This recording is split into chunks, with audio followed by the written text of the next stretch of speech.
हरे कृष्णा। ओम नमः शिवाय। प्रिय भक्तों, आज कार्तिक माह कृष्ण पक्ष की प्रतिपदा तिथि है और आज गोवर्धन पूजा का पुण्य फलदायी व्रत है। इस दिन भगवान गोवर्धन अर्थात श्री कृष्ण जी की पूजा व्रत तथा गोवर्धन पूजा कथा को सुनने करने से व्यक्ति के जीवन में कभी भी संकट दुख दरिद्रता नहीं आती। सदा ही अन्न का भंडार भरा रहेगा। व्यक्ति शत्रुओं पर विजय प्राप्त कर मान प्रतिष्ठा का भागी बन जाता है। सदैव भक्तों पर दया बरसाने वाले श्री कृष्ण की कृपा प्राप्त होती है। तो आज मैं सुना रही हूँ गोवर्धन पूजा में सुनी जाने वाली बड़ी ही दुर्लभ तथा पौराणिक कथा को श्रवण करने के साथ ही गोवर्धन भगवान की कृपा प्राप्त करने के लिए कमेंट में जय गोवर्धन भगवान अवश्य लिखें। ओम गंगणाधिपते नमः। द्वापर युग में जब भगवान श्री कृष्ण अपनी लीला करने के लिए अवतरित हुए, तभी एक समय देवराज इंद्र को अहंकार आ गया। इंद्र के अहंकार को दूर करने के लिए भगवान श्री कृष्ण ने एक लीला रची। भगवान श्री कृष्ण ने देखा कि पूरे ब्रज में तरह तरह के पकवान बन रहे हैं और सभी ब्रजवासी किसी पूजा की तैयारी कर रहे हैं। यह देखकर भगवान श्री कृष्ण ने अपनी मैया से पूछा, माता, ये सब किस पूजा की तैयारी हो रही है? अब देखिए, मैया यशोदा बोली, कन्हैया, हम सभी देवराज इंद्र की पूजा करने के लिए अन्नकूट की तैयारी कर रहे हैं। यह सुनकर भगवान श्री कृष्ण आगे पूछते हैं, हम इंद्र की पूजा क्यों करते हैं मैया? मैया यशोदा ने उत्तर दिया, हम इंद्र की पूजा करेंगे तो अच्छी वर्षा होगी। यदि अच्छी वर्षा होगी तो अच्छी पैदावार होगी, जिससे हमारी गैया को अच्छा चारा मिलेगा। यह सुनकर श्री कृष्ण भगवान ने इंद्र की निंदा करते हुए कहा, लेकिन मैया, हमें तो ऐसे देवता की पूजा करनी चाहिए जो सामने प्रत्यक्ष आकर पूजन सामग्री स्वीकार करें। यह सुनकर मैया यशोदा के पास बैठी गोपियों ने कहा, 33 कोटि देवी देवताओं के राजा की इस प्रकार निंदा ना करो कान्हा। तब भगवान श्री कृष्ण कहते हैं, इंद्र में क्या शक्ति है जो वो हमारी रक्षा करेगा? इंद्र से ज्यादा शक्तिशाली तो यह गोवर्धन पर्वत है जो वर्षा का मूल कारण है।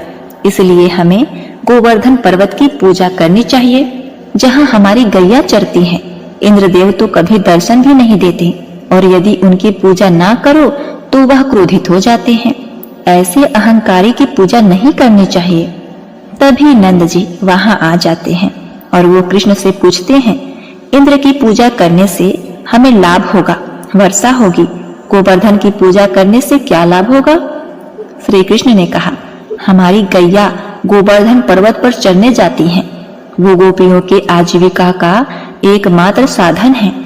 यह सुनकर सब बहुत ही प्रभावित हुए और सबने मिलकर इंद्रदेव की जगह गोवर्धन पर्वत की पूजा कृष्ण द्वारा बताई गई विधि से गोवर्धन पर्वत की पूजा की। गोवर्धन पर्वत ने भी समस्त पूजा सामग्री को स्वीकार कर लिया और सबको खूब आशीर्वाद दिया। तभी नारद मुनि इंद्र की पूजा देखने हेतु ब्रज आए। वहां ग्वालों ने उन्हें बताया कि इस वर्ष से श्री कृष्ण की आज्ञा के अनुसार इंद्र महोत्सव बंद कर दिया गया है। अब सभी ब्रजवासी गोवर्धन पूजा किया करेंगे। यह सुनकर नारद मुनि इंद्र के पास पहुंचे और कहा, हे देवराज, आप अपने इंद्रलोक में सुख की नींद ले रहे हैं। उधर ब्रज में आपकी पूजा समाप्त करके गोवर्धन पर्वत की पूजा हो रही है। भगवान श्री कृष्ण की लीला में नारद जी भी तो एक माध्यम थे ना। अब देखिए, ये सुनते ही देवराज इंद्र को क्रोध आ गया। उन्होंने इसे अपना अपमान समझा और जोरों की वर्षा शुरू कर दी। भयभीत होकर सभी ब्रजवासी भगवान श्री कृष्ण के पास पहुंचे। तब श्री कृष्ण ने गोवर्धन पर्वत की शरण में जाने के लिए कहा। तब सभी ब्रजवासी अपनी गैया और पर्वत के साथ गोवर्धन की तिराही में जा पहुंचे। वहां भगवान श्री कृष्ण ने गोवर्धन पर्वत को अपनी कनिष्ठ उंगली पर उठा लिया। यह देखकर इंद्र और भी क्रोधित हो गए और उन्होंने मूसलाधार वर्षा शुरू कर दी। भगवान श्री कृष्ण ने सुदर्शन चक्र को आदेश दिया कि वह पर्वत के ऊपर जाकर वर्षा की गति नियंत्रित करे और शेषनाग को कहा कि वो पानी को पर्वत के पास आने से रोके। इधर इंद्रदेव लगातार 7 दिन तक मूसलाधार वर्षा करते रहे और सभी ब्रजवासी गोवर्धन की छाया में सुखपूर्वक रहे। यह देखकर इंद्र को शंका हुई कि उनका मुकाबला करने वाला कोई साधारण मनुष्य नहीं हो सकता। तभी ब्रह्मा जी वहां प्रकट हुए और इंद्र से बोले, हे इंद्र, आप जिस बालक को परास्त करने की कोशिश कर रहे हैं वो और कोई नहीं, भगवान श्री हरि हैं। वो पूर्ण पुरुषोत्तम नारायण है। यह सुनकर इंद्र ने भगवान श्री कृष्ण से अपनी भूल के लिए क्षमा मांगा। उन्होंने भगवान श्री कृष्ण की स्तुति की। उसी दिन से गोवर्धन पर्वत की पूजा की जाने लगी। एक बार प्रेम से बोलिए, जय श्री कृष्ण, ओम नमः शिवाय, हरे हरे। बरसाना में एक सेठ जी रहा करते थे। सेठ जी बहुत ही संपन्न थे। उनके पास सब कुछ था, आलीशान दुकान, भव्य भवन, 3 बेटे 3 बहुएं। सेठ जी यूं तो हर तरीके से साधन संपन्न थे, लेकिन फिर भी उनके मन में बड़ा दुख था। उन्हें हमेशा लगता था कि काश उनकी एक पुत्री होती। उन्हें लगता था अगर उनके एक पुत्री होती तो वे अपने मन की सारी बात अपनी पुत्री को बताते और पुत्री को बहुत दुलार करते। कुछ समय पहले सेठ जी की पत्नी का देहांत हो गया था, इसलिए सेठ जी बहुत अकेलापन महसूस कर रहे थे। सेठ जी हमेशा अपने घर के पास स्थित मंदिर में श्री राधा रानी के दर्शन करने जाया करते थे। एक दिन जब सेठ जी मंदिर में राधा रानी जी के दर्शन करने गए, उस दिन मंदिर में एक संत पधारे थे। सेठ जी को कुछ उदास देखकर संत ने सेठ जी से पूछा, उदास क्यों हो बेटा? सेठ जी बोले, महाराज, मेरी कोई बेटी नहीं है, इसीलिए मैं उदास हूँ।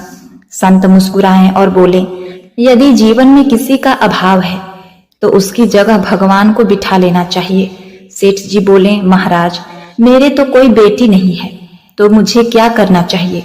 संत बोले, अरे सेठ, जब तुझे बरसाने का वास मिला है तो तुम बरसाने की बेटी श्री राधा रानी जी को ही अपनी बेटी क्यों नहीं मान लेते? संत की यह बात सेठ जी को बहुत पसंद आई।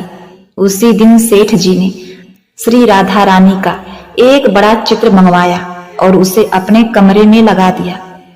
अब तो सेठ जी का जीवन ही बदल गया। वे उठते बैठते सोते जागते श्री राधा रानी को अपनी बेटी मानकर उनसे बातें करने लगे। उन्हें अपनी पुत्री को हर बात बताने में बहुत आनंद आता था। सेठ जी राधा रानी में ऐसी लगन लगी कि जब वे दुकान जाते तो श्री राधा रानी को भोग लगाकर प्रसाद पाकर ही जाते। शाम को लौटते तो राधा रानी को प्रणाम करते, उनसे बातें करते और भोग लगाकर फिर प्रसाद ग्रहण करते और हर समय श्री राधे कीर्तन किया करते थे और हर समय प्रसन्न चित्त रहते थे। जब भी सेठ जी से उनको उनका परिचय पूछता तो सेठ जी कहते, 3 बेटे बहू हैं, घर में सुख सुविधा है पूरी, संपत्ति भरी भवन में रहती, नहीं कोई मजबूरी, कृष्ण कृपा से जीवन पथ में आती ना कोई बाधा, मैं बड़भागी पिता हूँ, मेरी बेटी है श्री राधा। एक दिन सेठ जी के घर में चूड़ी पहनाने वाली मनिहारिन आई। तीनों बहुओं ने बारी बारी जाकर मनिहारिन से चूड़ी पहनी। श्री राधा रानी जी को लगा कि आज हमारे पिता के घर में चूड़ी पहनाने वाली आई है तो मैं भी जाकर चूड़ियां पहन लेती हूँ। जैसे ही तीनों बहुएं चूड़ियां पहन कर गईं, श्री राधा रानी प्रकट हो गईं। मनिहारिन ने जब राधा रानी का स्वरूप देखा तो वह उन्हें देखती ही रह गई। राधा रानी बोली, मुझे भी चूड़ियां पहनाओ ना। मनिहारिन ने समझाया, इनके घर में कोई मेहमान आया होगा। यह सोचकर मनिहारिन ने राधा रानी जी को चूड़ियां पहना दी। श्री राधा रानी जी चूड़ियां पहनकर एक ओट में जाकर अंतर ध्यान हो गईं। सभी को चूड़ियां पहनाकर मनिहारिन हमेशा की तरह चूड़ियों का पैसा लेने सेठ जी की दुकान पर चली गई। मनिहारिन को देखते ही सेठ जी बोले, घर पर चूड़ियां पहनाने गई थी, यह लो तुम्हारे पैसे। सेठ जी ने मनिहारिन को हर बार जितने पैसे देने थे उतने दिए। मनिहारिन बोली, सेठ जी, इस बार ज्यादा पैसा लूंगी। मैंने आपके घर में 3 जनों को नहीं बल्कि 4 जनों को चूड़ियां पहनाई है। सेठ जी बोले, हमारे घर में तो 3 बहुओं के अलावा चौथी तो कोई नहीं है जो कि चूड़ी पहन सके। मनिहारिन बोली, यह मैं नहीं जानती सेठ जी, लेकिन मैंने तो चूड़ियां 4 को पहनाई है। सेठ जी बोले कि बाकी के पैसे मैं पहले घर में पता करूंगा, उसके बाद दूंगा। मनिहारिन बोली, ठीक है सेठ जी, आप घर में पता लगा लीजिएगा। यह कहकर मनिहारिन चली गई। शाम को सेठ जी घर पर पहुंचे। उन्होंने घर में मनिहारिन के बारे में पूछा। उनकी बहुओं ने कहा कि केवल हम तीनों ने ही चूड़ियां पहनी थी। सेठ जी बोले कि मैं भी कहूं कि चौथा तो कोई और है ही नहीं हमारे घर में जो चूड़ियां पहन सके। इस प्रकार सेठ जी बात भूल गए और अपने नित्य काम में लग गए। सेठ जी राधा राधा बोलते श्री राधा जी को प्रसाद का भोग लगाकर और भोजन करके सो गए। जब सेठ जी को नींद आई तो उनके स्वप्न में श्री राधा जी प्रकट हो गईं। राधा जी बहुत उदास थीं, उनकी आंखों में आंसू थे। सेठ जी ने पूछा, बेटी उदास क्यों हो? श्री राधा जी बोली, आज मेरा मन बहुत दुखी है। मैंने आज अपने पिता का घर समझकर यहाँ उस मनिहारिन से चूड़ियां पहनी थी, परंतु पिताजी आपने उस मनिहारिन को मेरी चूड़ियों का मोल नहीं चुकाया। पिताजी, आपने मुझे बेटी तो बना लिया, परंतु आपको मेरी याद नहीं आई, आपने मुझे भुला दिया। इससे मैं बहुत दुखी हूँ। यह सुनकर सेठ जी सपने में ही रोते हुए बोले, बेटी मुझे क्षमा कर दो, मुझसे बहुत बड़ी भूल हो गई। सेठ जी तुरंत नींद से उठ बैठे। उनकी आंखों में आंसू आ रहे थे। सेठ जी ने तुरंत तिजोरी में से पैसे निकाले और मनिहारिन के घर की तरफ चल दिए। सेठ जी ने मनिहारिन के घर का दरवाजा खटखटाया। मनिहारिन ने दरवाजा खोला। सेठ जी, आप इतनी रात को? सेठ जी को अपने घर में देखकर मनिहारिन चौंक गई। सेठ जी के नेत्र भरे थे। सेठ जी बोले, तुम्हारे जैसा बड़भागी कोई नहीं। मनिहारिन बोली, सेठ जी क्या हुआ? सेठ जी बोले, मैंने राधा जी को अपनी बेटी बनाया, परंतु उन्हें कभी अपने नेत्रों से नहीं देखा, लेकिन तुमने आज उन्हीं राधा रानी जी को अपने हाथों से चूड़ियां पहनाई है। आज तुम्हारे जितना भाग्यशाली इस धरती पर कोई नहीं। मैं तुम्हें अपनी पुत्री की पहनी हुई चूड़ियों का मूल्य चुकाने आया हूँ। यह कहकर सेठ जी ने रुपयों से भरी हुई थैली मनिहारिन के सामने रख दी और कहा, इसमें से जो भी लेना हो ले लो। जब मनिहारिन ने सुना कि स्वयं राधा रानी जी उससे चूड़ियां पहनने आई थी, तो उसकी आंखों से भी आंसू की धारा बह निकली। मनिहारिन बोली, सेठ जी, मैं राधा रानी की चूड़ियों के पैसे आपसे कैसे ले सकती हूँ? राधा रानी तो इस बरसाने की बेटी हैं और मैं बिटिया की चूड़ियों के पैसे आपसे ना लूंगी। परंतु सेठ जी नहीं माने। सेठ जी ने रुपयों से भरी हुई थैली मनिहारिन के घर रखी और वहां से सीधे श्री राधा रानी के मंदिर चले गए।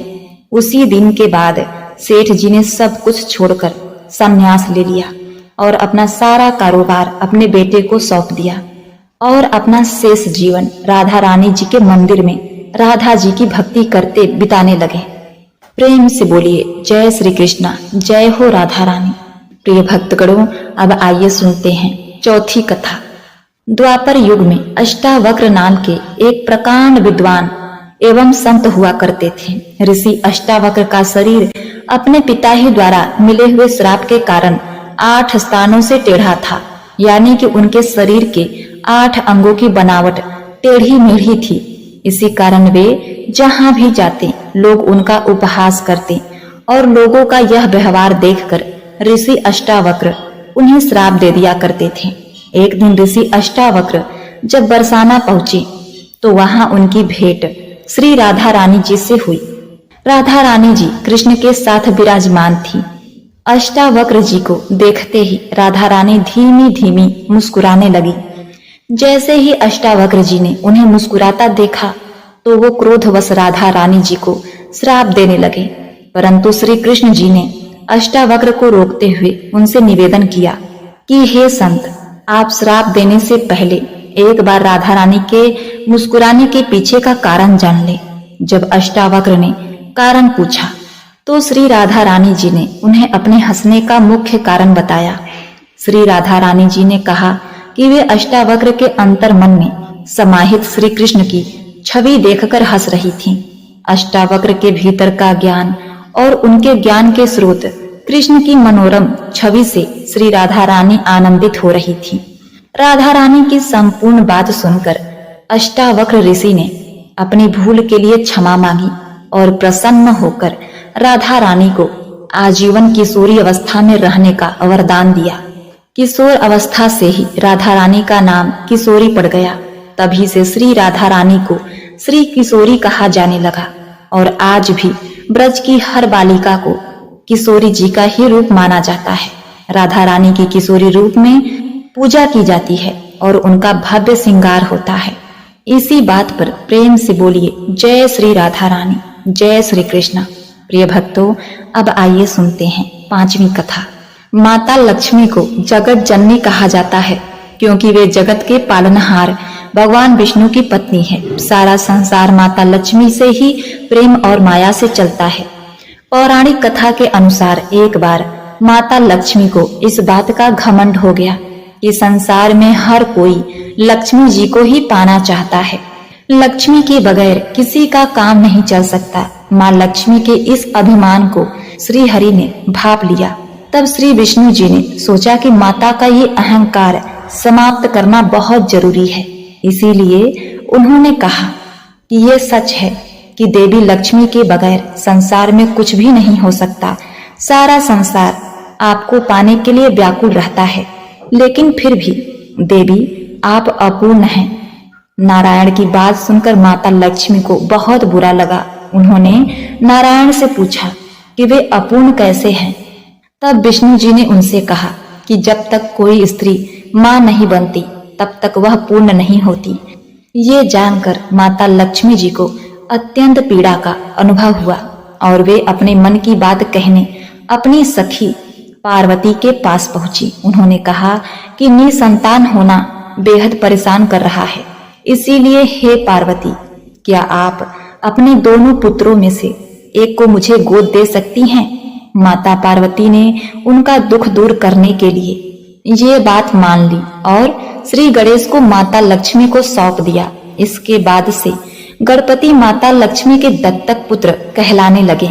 इसके बाद माता लक्ष्मी जी ने कहा कि आज से जिस घर में लक्ष्मी के साथ उनके दत्तक पुत्र गणेश जी की पूजा होगी, वहां माता लक्ष्मी की कृपा हमेशा बनी रहेगी। यही कारण है कि गणेश जी के साथ लक्ष्मी की प्रतिमा विराजमान होती है। दोनों की पूजा हमेशा साथ की जाती है।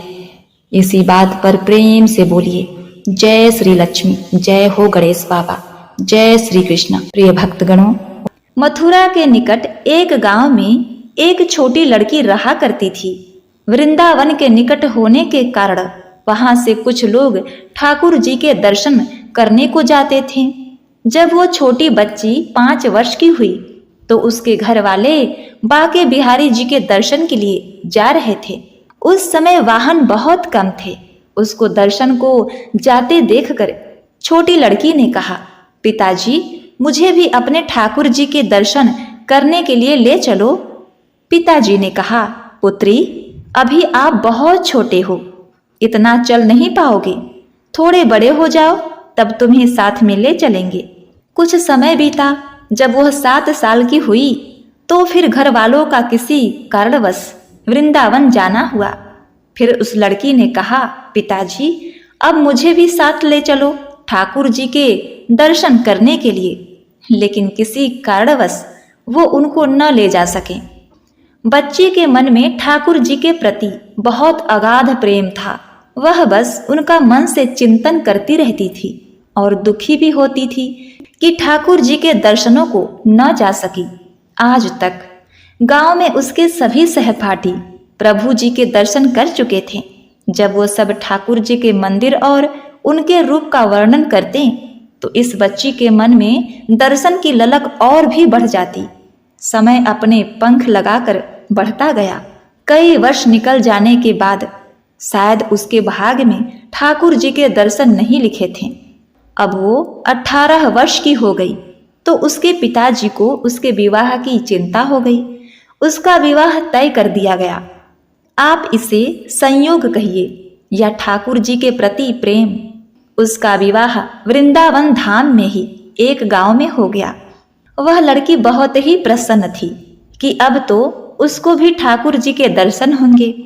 जब विवाह संपन्न हुआ तो वह अपने ससुराल गई, फिर रस्म निभाने के लिए वापस अपने घर आई। 1-2 दिन बाद वो और उनके पति जब वापस जाने के लिए घर जा रहे थे तो बीच में यमुना नदी पर उसके पति बोले, तुम कुछ देर तक यहाँ बैठो, मैं यमुना जी में स्नान करके आता हूँ। उस लड़की का चिंतन अब भी अपने ठाकुर जी महाराज की तरफ चला गया और सोचने लगी कि कब ठाकुर जी के दर्शन होंगे। प्रिय भक्तों, आप देखिए, उस लड़की ने लंबा घूंघट निकाल रखा है क्योंकि गांव है, ससुराल है, और वहीं पर बैठ गई। फिर वो मन ही मन विचार करने लगी, देखो ठाकुर जी की कितनी कृपा है, उन्हें मैं बचपन से भजा और दर्शन के लिए लालायित थी। उनकी कृपा से अब मेरा विवाह श्री धाम वृंदावन में ही हो गया। मैं इतने सालों से ठाकुर जी को मानती हूँ, पर अब तक उनसे कोई भी रिश्ता नहीं जोड़ा। फिर सोचने लगी कि अच्छा, ठाकुर जी की उम्र क्या हो सकती है। मेरे हिसाब से लगता है ठाकुर जी भी 18 वर्ष के ही होंगे। मेरे पति 22 वर्ष के हैं, उनसे थोड़े ही छोटे होंगे, इसीलिए वो मेरे पति के छोटे भाई की तरह हुए। लो, आज से ठाकुर जी मेरे देवर हो गए। अब तो ठाकुर जी से नया संबंध जोड़कर उसको बहुत ही प्रसन्नता हुई। मन ही मन ठाकुर जी से कहने लगी, हे ठाकुर जी, आज से मैं आपकी भाभी और आप मेरे देवर हो गए। पर वो समय कब आएगा जब आप मुझे भाभी भाभी कहकर पुकारेंगे। जब वो किशोरी ये सब सोच रही थी, तभी एक किशोरावस्था का सांवला सा लड़का उधर आ गया और कहने लगा, भाभी भाभी। लड़की अचानक अपने भाव से बाहर आई और सोचने लगी, वृंदावन में तो मैं नई हूं, ये भाभी कहकर भला कौन पुकार रहा है। वो नई थी, इसीलिए घूंघट उठाकर भी नहीं देख सकती थी कि गांव के किसी बड़े बूढ़े ने देख लिया तो बड़ी बदनामी होगी। जब वह बालक बार बार कहता पर वह उत्तर ही नहीं देती। बालक उसके और पास आया और कहा, भाभी नेक अपना चेहरा तो दिखा दे। अब वह सोचने लगी, अरे यह बालक तो बहुत जिद्दी है, इसीलिए उसने और कस के अपना घूंघट पकड़कर बैठ गई। ठाकुर जी ने कहा, भाभी अपने से पर्दा क्यों रखना, हम तो आपके देवर हैं। उस लड़की ने उसको एक नजर देखा, फिर कहा, नहीं हम आपको नहीं जानते, और घूंघट ओढ़ लिया। तब ठाकुर जी ने कहा, अरे नहीं नहीं, हम आपको जानते हैं, आप उस गांव से हो ना, कुछ ही दूर में हमारा गांव है। आप इसी गांव से हो ना, कुछ ही दूर पर हमारा घर है। भाभी अपना चेहरा तो दिखाओ। लड़की ने कहा, जब कह दिया ना हम आपको नहीं जानते, अगर किसी को पता चल गया तो बहुत मार पड़ेगी।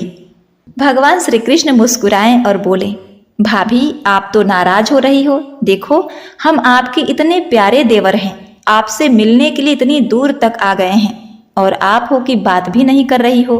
क्यों, आप हमसे मिलना नहीं चाहते? और इतना कहते ही उस लड़के ने घूंघट खींच दिया और चेहरा देखा और भाग गया। थोड़ी देर में उसका पति भी आ गया। उसने अपने पति को सब बात कही। पति बोला, देख तू चिंता मत कर, वृंदावन बहुत छोटा है, कभी भी किसी गली में लड़का मिल गया ना तो हड्डी पसली एक कर दूंगा, फिर कभी भी ऐसा नहीं कर सकेगा। तुझे जब भी और जहां भी दिखे मुझे जरूर बताना। फिर दोनों घर चले आए।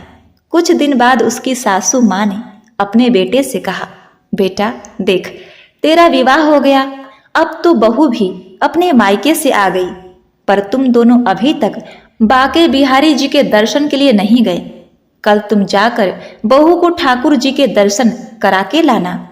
अब अगले दिन दोनों पति पत्नी ठाकुर जी के दर्शन के लिए मंदिर जाते हैं। मंदिर में बहुत भीड़ थी।